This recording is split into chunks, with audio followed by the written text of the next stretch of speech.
Hi. Well, now this is the second video. First one was on patience, learning patience in Jamaica.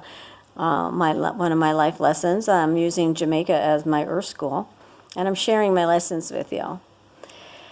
Okay, being present. Oh my gosh, this is the biggest one. And don't we all want to be present? President. Oh, well, that was a weird slip.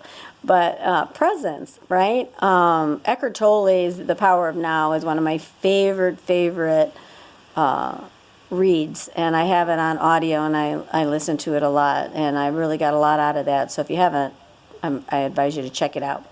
So being present. Driving in Jamaica will teach you to be present.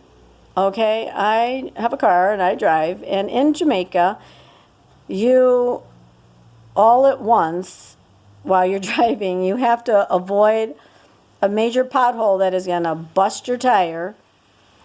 And the roads are only barely big enough for two cars to go by. And really you got to get way off the road if it's a big truck. But you can't hit anybody that's walking on the side of the road, and you can't hit the pothole, and you can't, hit the goat or the cow, and then you got to avoid the motorcycle that's coming up behind you and going to go quick around you. I mean, you have to be present, and I don't know how many of you drive and are not present. You're driving and your mind is thinking about where you're going, what you're doing. You're resolving a problem that you have in your head. You're thinking about something.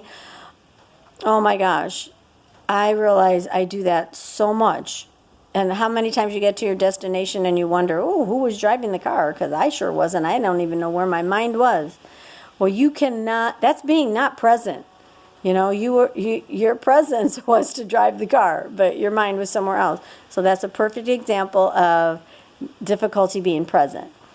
And if you do that, I challenge you to stay present and not do that, and see how hard it is. And it's a good practice. It's a good way to practice. So in Jamaica, every time my mind wanders, I hit a pothole. Every single time. And there's so many, you got to be patient. You got to be paying attention to not hit them. But it'll bring me right back. Go, oh, yep, my mind wandered. Yes, why did I hit that pothole? I hit that pothole because my mind wandered. And sure enough, I hit a pothole. So that is why Jamaica is great school for me to learn to be present. Every time I drive, I really get to see how I'm not present. And so anyway, that's lesson number 2. Let's see. What am I going to talk about next time? Stay tuned and find out.